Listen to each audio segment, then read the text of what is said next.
Yeah, so we'll dive in, Max, and I want to say thank you so much for joining us again on the podcast for the second time. Last time when we were on the podcast, we spoke about many of the different forces that are trying to hold us back and how there is sort of a disharmony on the planet.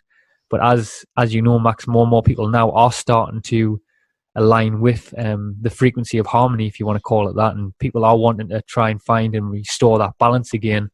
And I think that's just sort of what proves that, as well as our last conversation that we did on YouTube is up to, I think it's up to 20,000 people now. And then also on the audio version, I think it's about 100,000 people's downloaded it, and many other platforms. So it seems to be that there is and I know your platform on your YouTube channel is getting loads of views as well. So there is a huge, there's a huge sort of need within people's minds now. They are really trying to find sort of harmony with this frequency, if you want to call it that. And it's just, I would love to start this, Max. I would love to ask the question, because it, like it says, it seems to be that people do have a deep thirst for this information. And it's clear to see, like we said in the other podcast, there is people trying to sort of prevent us from stepping into who we truly are. But just to start this, Max, I would love to see your opinion on what do you think is our true nature, and what is our true power? Oh, look, our true nature is energetic consciousness manifesting reality, a collective manifestation, a collective experience, I would suggest, from a single consciousness that's experiencing itself in every aspect that can be. If you could imagine, to get kind of esoteric about it and with lack of any other words to use to describe it, if you could imagine if you were an all-powerful being such as God, and you were just there by yourself, it'd be a pretty boring existence by yourself. You'd want to do something. What if you shattered your consciousness into individual fragments so you could experience yourself to discover how you became God?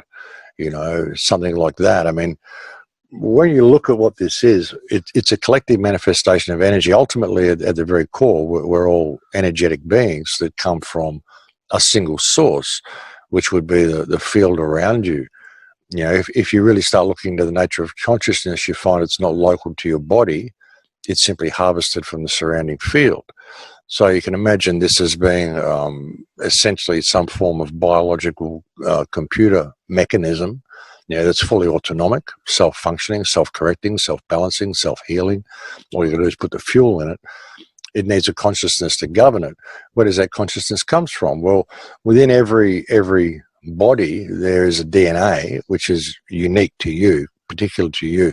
That DNA is like an antenna that harvests a certain frequency from the field that you experience as Tim and I experience as Max, and that's the way it goes. Oh, Dan, sorry, not Tim, Dan. Sorry, wrong show. You can call us whatever you want. It doesn't matter. When you think about it on a bigger picture, we're not our name anyway, as you're saying. Yeah. Well, you can experience as you, and I can experience as me, but ultimately it comes from the same source. And it's your DNA picking up on a certain frequency. It's like you got a radio tuned to a particular station, and everybody's their own radio, and it's all tuned to a different station. The station already exists in the field. You can just change the dial and tune into any consciousness you want, but you're tuned, we're all, locked on the dial to a specific consciousness, which is you and which is me. But, if you were to take a kidney out of my body and put it into your body, you'd start experiencing aspects of me. And they say, oh, it's because the organ has memory. No, it's because the organ is tuned to that frequency in the field. So you'll start downloading aspects of my consciousness. Not as much as your consciousness, not enough to override your consciousness, because obviously there's more of you than there is of me in there. But if you get a heart of mine or a liver or a kidney, the more of me you get in there, the more of me you're going to start experiencing. You might get a kidney or a heart transplant and find that suddenly you've got this like for Mexican food that you never had before, and you'll find that the donor liked Mexican food. Things like that, because you download aspects of that personality. So ultimately we're all energy beings. And when you think of thought and thought waves being energy as well, I mean, every thought you produce is like a radio wave that goes out into the field.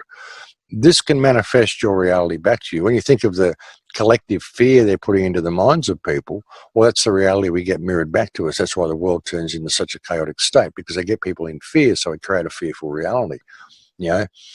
And what is impossible? I mean, the only thing that's impossible is that which you believe is impossible. And most people have no idea of what is possible at all, because their entire belief system is centered around what they believe they know, which is what's taught to them, which is all left brain stuff. And it's got to fit within this little scientific box. And if it works outside that paradigm, you don't think about it, it's not possible. But anything's possible. The only thing that's impossible is that which you believe is impossible. And that's what makes it impossible, is your belief in that. So that's why I don't do belief. And why I've always had no stake in the outcome. I don't do fear. Reality will mirror things back to you. They've even hijacked all that, to the law of attraction. What you think about, you will manifest, blah, blah, blah. It's also the emotional state you're in. What I tried to convey in a film that I put out, I think back in 2009 or 2010, called The Awakening, was the fact that we're having a conversation all the time. There's an energetic conversation going on between you and reality all the time, but you're not paying attention. Most people are not paying attention to this conversation. It appears to you sometimes as intuition. Very often you don't listen, but you'll get this feeling that you should do something or you shouldn't do something. You go ahead and you ignore it and you do this and everything messes up and you should listen to my intuition. That's the field talking to you. See, we're having this one-sided conversation all the time. The conversation that we're having is an electromagnetic conversation. It's an emotional conversation. The power of feelings and emotions. It's a language that you're speaking to the field, and the field will mirror that back to you, which is why they keep you in certain emotional states.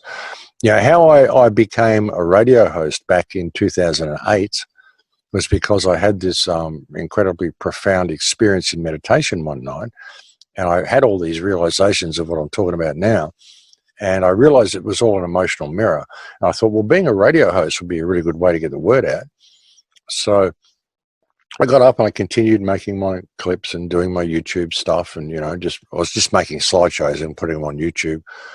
And but I put myself in the energetic state that I was a radio host. So what would it feel like to be a radio host? I didn't know anything about internet radio, didn't know about podcasts, didn't know about any of that sort of stuff.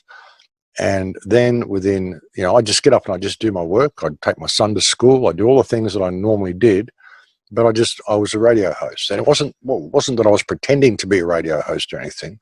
It was just, what would it feel like if that was my job, if that's what I did?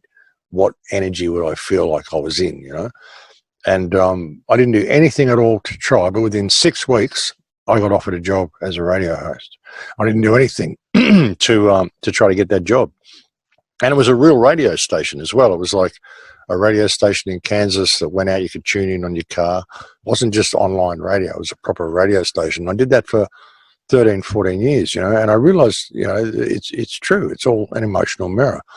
So, our problem is that we create these goals and we have a stake in the outcome of these goals. We're taught to, this is our business sense. We've got to create these goals and get to these milestones and stuff. But mostly they're unrealistic. Mostly they're based on economic values and all the stuff which is wrong completely.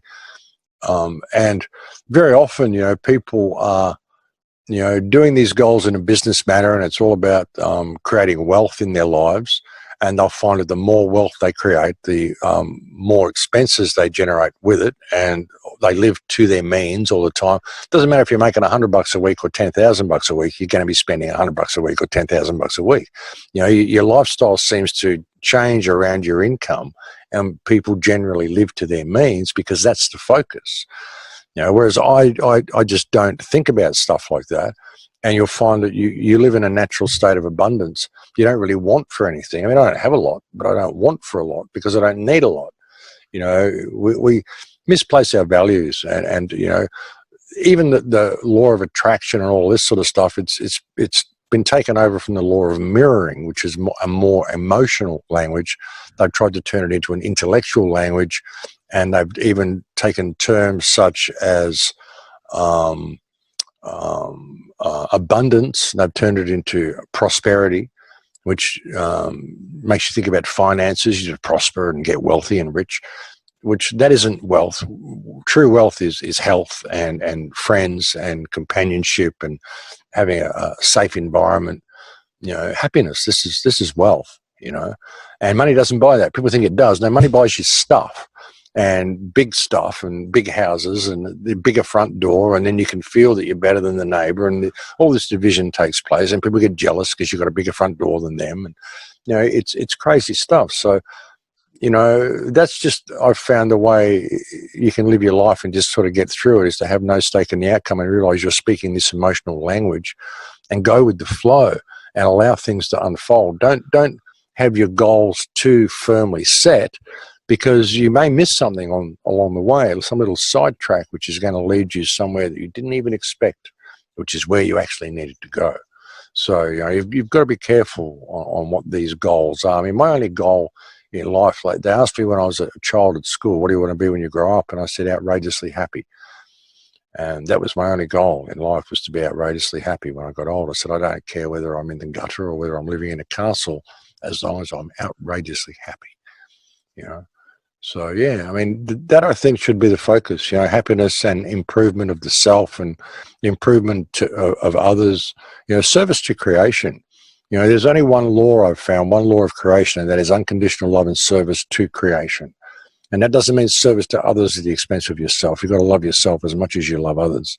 You know, you can't deplete yourself in the service of others. That doesn't work. You don't love yourself. You're not in service to creation. You're in service to others, which means you're a slave for no reward. So why would you do that? You've got to put everything on an even keel and respect yourself as much as you respect others, but don't respect them any less because you respect yourself, you know. So, yeah. Very, very wise words, brother. Really, really great. And when you were talking about everything being a sort of an emotional mirror, it's really interesting, because what I've recognized in my life is that with that deep understanding you said there, that also comes with great responsibility, because from that position, obviously, then you start realizing how your inner thought can affect your whole world around you. But it's interesting, Max, when you were speaking about when you were doing the meditation session and you had that sort of deep, profound knowledge that came through to you. It's very interesting, because even through my own life now, this seems to be ramping up, but this does seem to be a sort of a deep language, if you want to call it that is permeating through the universe. I know some people's called it God, some people call it consciousness, universe, a Akashic field, whatever you want to call it. But a question I would love to ask you on that I thought of, Max, do you think that that's what we're here to do? We're here to learn that sort of that deep language that is permeating through our lives? I think it's a difficult question, you know, why are we here? I mean, I think we are so disconnected from what we could be. We are so inactive from what we could be. I think the first goal, you know, the first quest we should be on is to free ourselves from this system, to be able to reactivate ourselves biologically and get our own biology, get back in control of our own biology. Then I think all of the answers will be clear. I don't think we will need to conduct such a search if we could simply come online. You know, if you can walk the path of the warrior through life, you know, it's like there's a predator here that's feeding on us. You know, this has been alluded to in a lot of texts. I mean, even there's suggestions of it even in religious texts in the Bible and stuff. But if you look at different cultures which would talk about mind parasites, you know, the chitahuri, the Africans call them, the jinn, the Arabs call them, you know, the blue jinn, the genie. The Native Americans call it the Wetiko virus. The Gnostics call it the archons. I mean, whatever it is, the Native Americans just refer to it as the predator mind. It's this mind that makes us do things we don't want to do, and makes us ask questions about things we don't need to know, and makes us search for answers in all sorts of places which are external to ourselves. And it would appear, and this is alluded to in many shamanistic teachings, that what this force likes to harvest from us is these aha moments that we have when we're searching. So, you know, if you can not be surprised at what you find when you're looking for things, and realize that the only reason you're looking down that rabbit hole, searching that particular field, is because you actually already know. And if you can look within, you'll find that you won't have those aha moments, and you can free yourself of this predator mind. And when you can do that, things become clear in your head, and amazing feats of knowledge and comprehension can be achieved just by a matter of course, without really needing to search. You'll find it, if you're prepared to believe yourself and believe your intuition and listen to your intuition, you'll find that you already know a lot of things you're just not prepared to admit.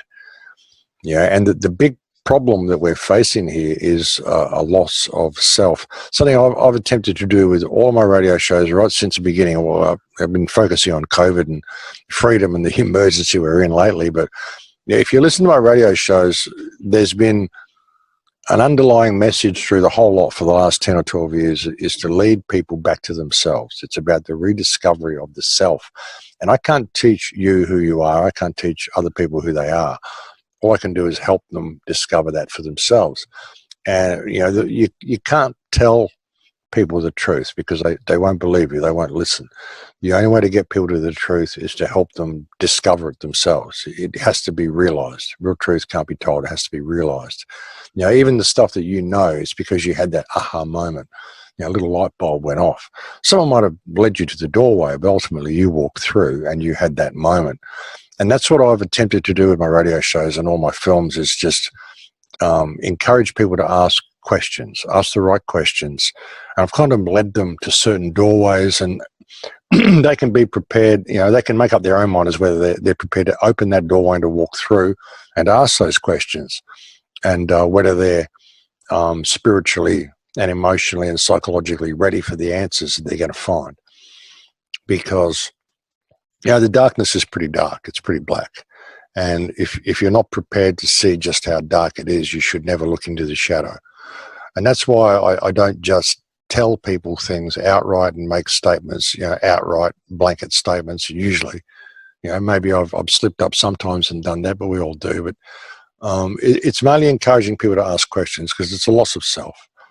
That's the problem, you know, and that is only something that people can discover on their own if they're prepared to. And a lot of people aren't, you know, a lot of people simply aren't prepared to. They don't want to know what all the problems are. They just want to be left alone and try to get through this. But, you know, I think there's a lot of healing that can be made if people are prepared to look into the shadow. I think it's people's refusal to look into the shadow which allows the shadow to persist.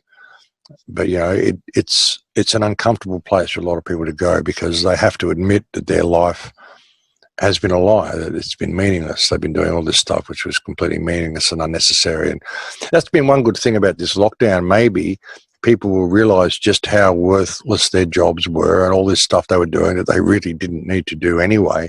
You know, it was just all to take up time and collect paper. You know, perhaps there will be some sort of a spiritual enlightenment that comes out of all of this.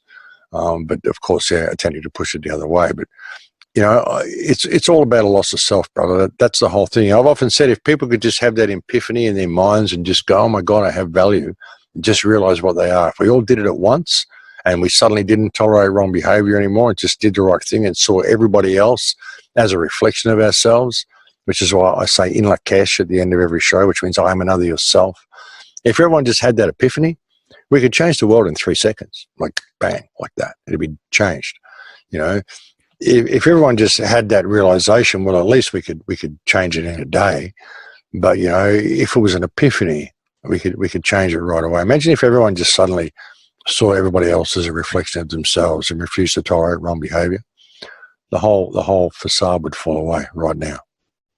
Yeah, Max, that was really powerful stuff, by the way, and it's really powerful, some of the stuff you were talking about there, because it is clear that we have sort of forgot who we are.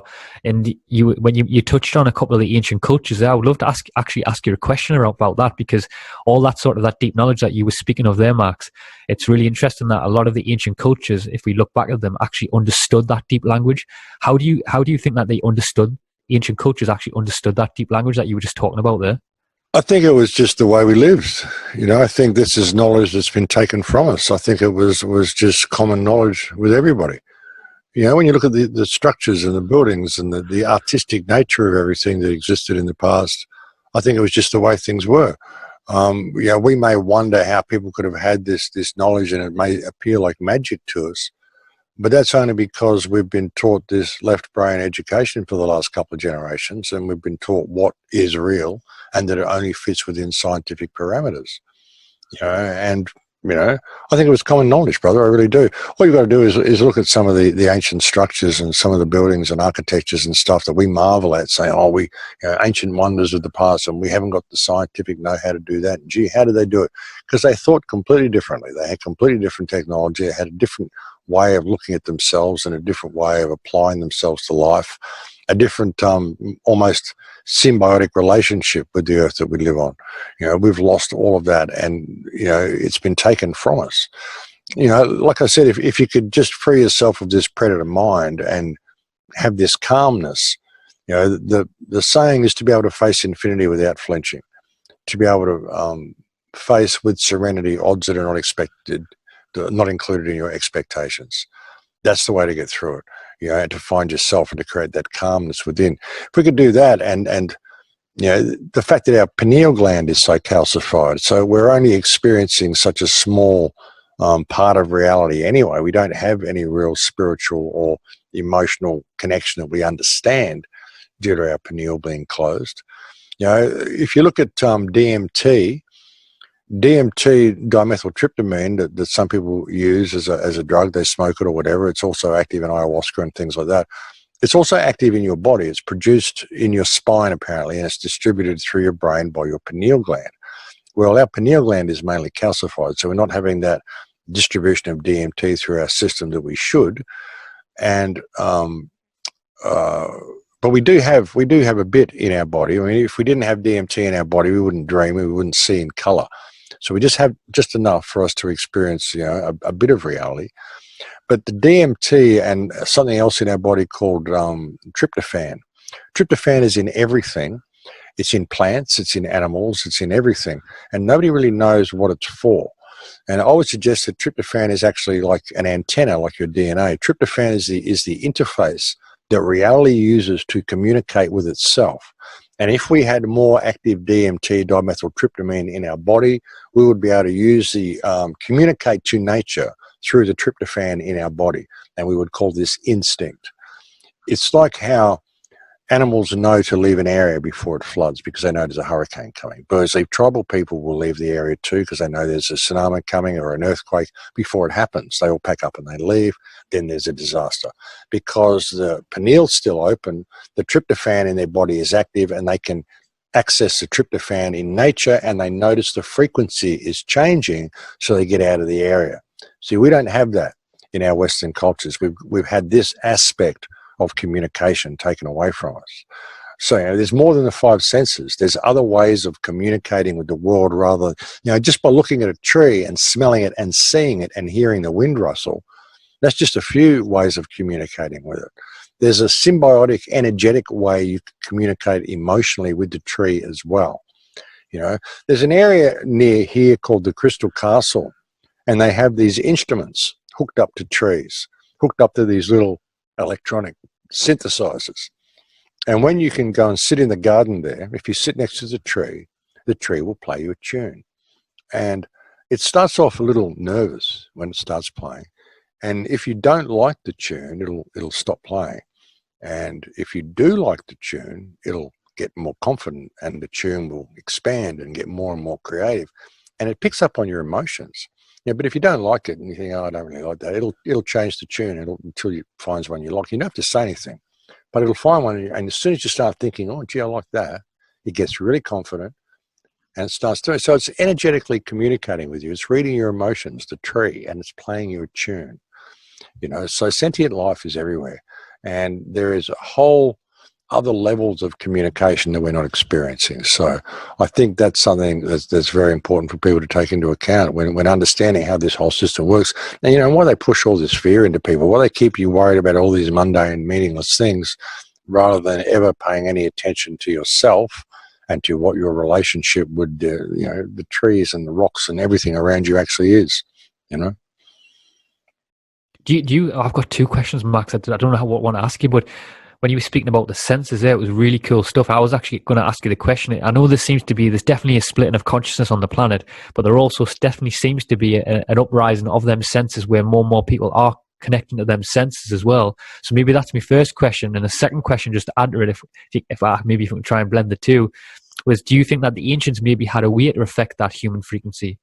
Yeah, I think so. I don't think the pyramids are any mystery either, how they were built. I think they were poured. It tells you on a stele in near Zaire in Egypt, there's a stele there called the famine stele, and it describes the pouring of three monuments, the building of three monuments out of a synthetic limestone. They just, boxed it up and poured them.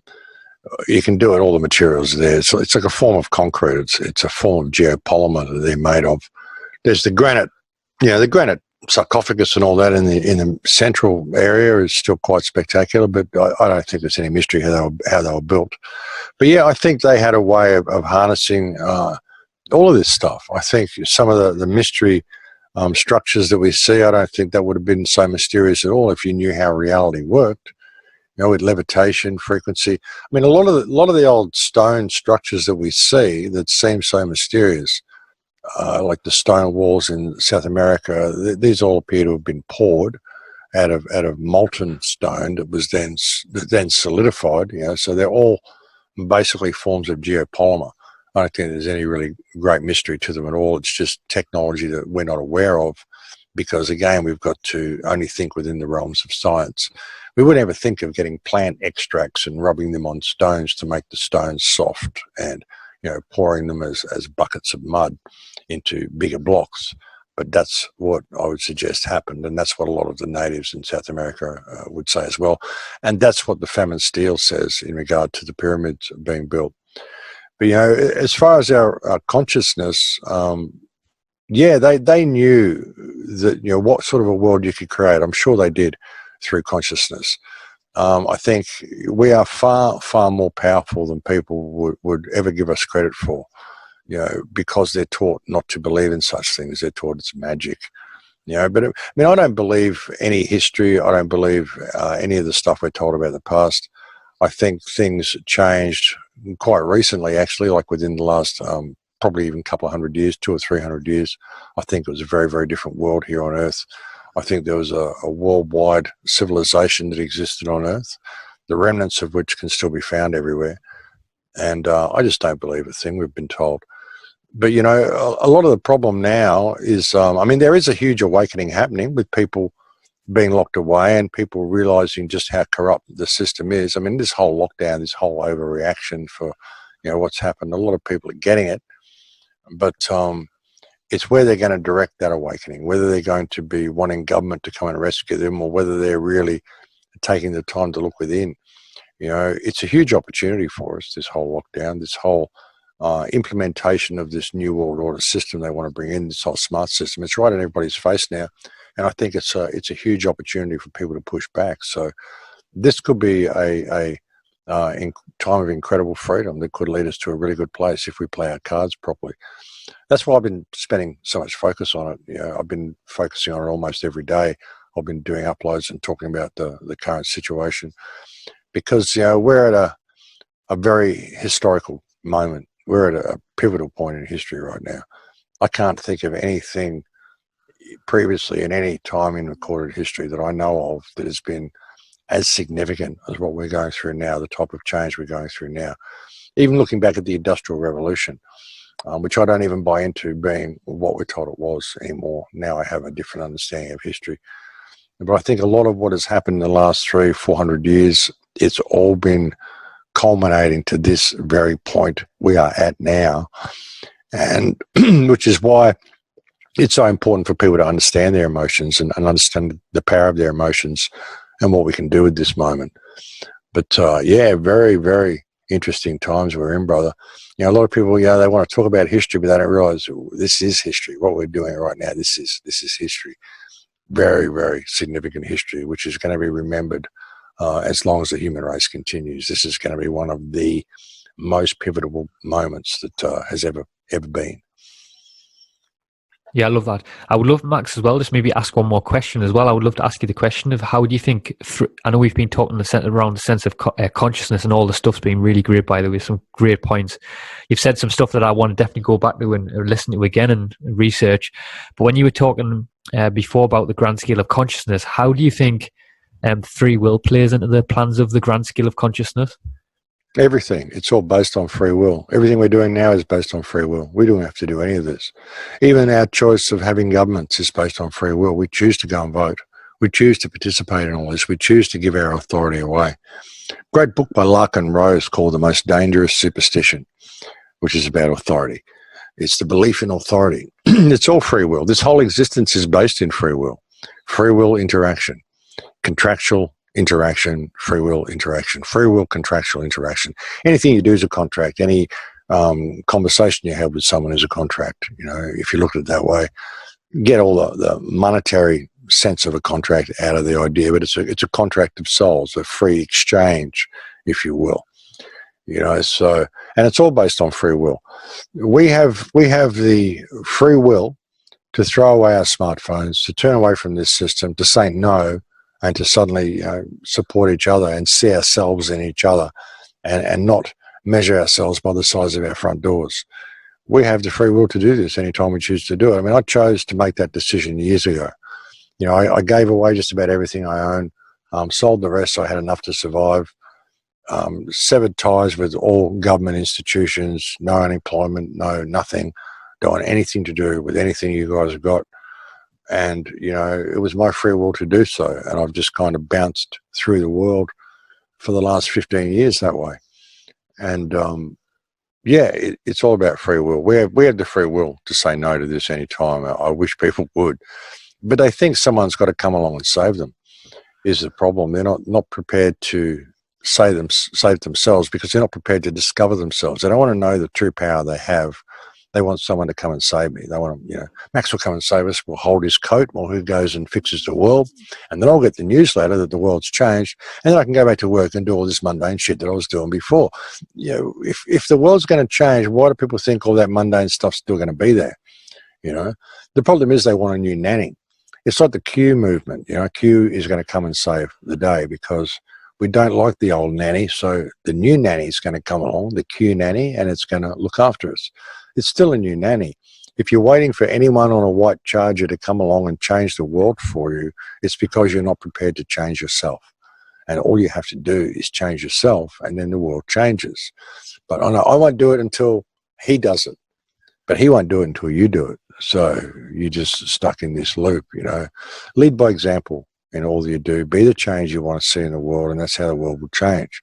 But don't wait for someone to come and save you. If you're not prepared to save yourself, what makes you think you're worth saving anyway? You know, it's a question a lot of people don't really want to ask themselves. But I mean, it's pretty easy just to be a good person and to do the right thing in all that you do. And if you do that, you'll find that the world will look after you. It just works. I'm living proof that it works. I mean, I give, I do all I can to help other people. I don't stress about stuff. I have no stake in the outcome. And, you know, I just know that if my heart is pure, the universe will guide me to where I need to be. And I don't have any stress about that. I don't even think about it. I don't even expect it. I just know that's what will happen. So it does, because it's all an emotional mirror. You know, no stake in the outcome. I don't do fear. So, you know, it's pretty easy to step away from the system. You know, the problem is that, you know, we have all these things we think we need to measure ourselves by, and all these standards and all these social standards and all these things we think we should be, and all this external stuff we gather. And along the way, we never really find ourselves. And that's what it's all about. And you can do that now. You can do that anytime you choose to disconnect from that and just look within. You can do it. So, yeah, it's a great opportunity, brother. And I hope that's what people do at this time. I love that. Thank you so much again, Max. We'll leave it there. Honestly, powerful podcast, by the way. And as always, you just your knowledge, honestly, brother, is amazing. Really is great. Like, really is. Well, thank you, brother. I appreciate that. It's not really knowledge. It's just sharing a perspective. It's just my life experience of what's worked for me.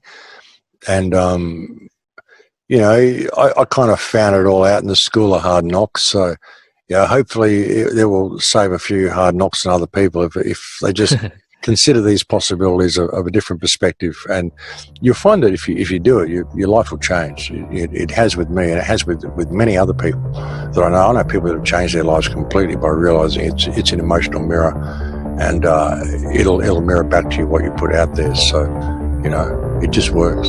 But thanks for having me on, brother. Always a pleasure.